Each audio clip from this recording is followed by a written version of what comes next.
88 বছর বয়সে মারা গেলেন অনলাইন বিশ্বের সবচেয়ে দয়ালু বিচারক হিসেবে পরিচিত ফ্র্যাঙ্ক ক্যাপ্রিও। বুধবার অফিসিয়াল ইনস্টাগ্রাম অ্যাকাউন্টে তার মৃত্যুর খবর জানানো হয়।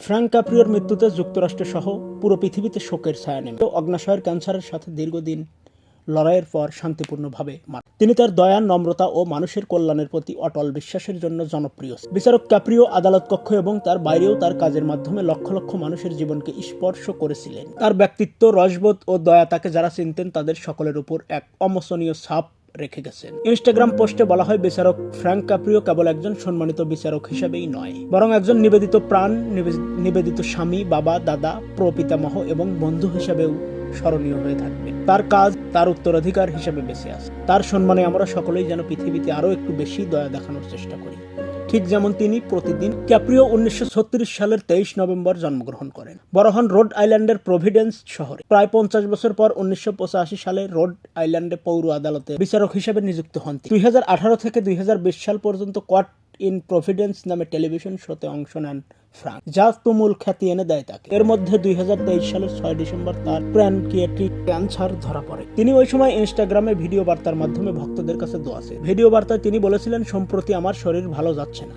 এবং আমার একটি মেডিকেল পরীক্ষা করানো হয়, যার রিপোর্ট ভালো না। আমার অগ্ন্যাশয়ের ক্যান্সার ধরা পড়েছে, যা ক্যান্সারের একটি ভয়ঙ্কর। মৃত্যুর একদিন আগেও নিজের শারীরিক পরিস্থিতি জানিয়ে সবাইকে প্রার্থনার অনুরোধ করেছিলেন তিনি।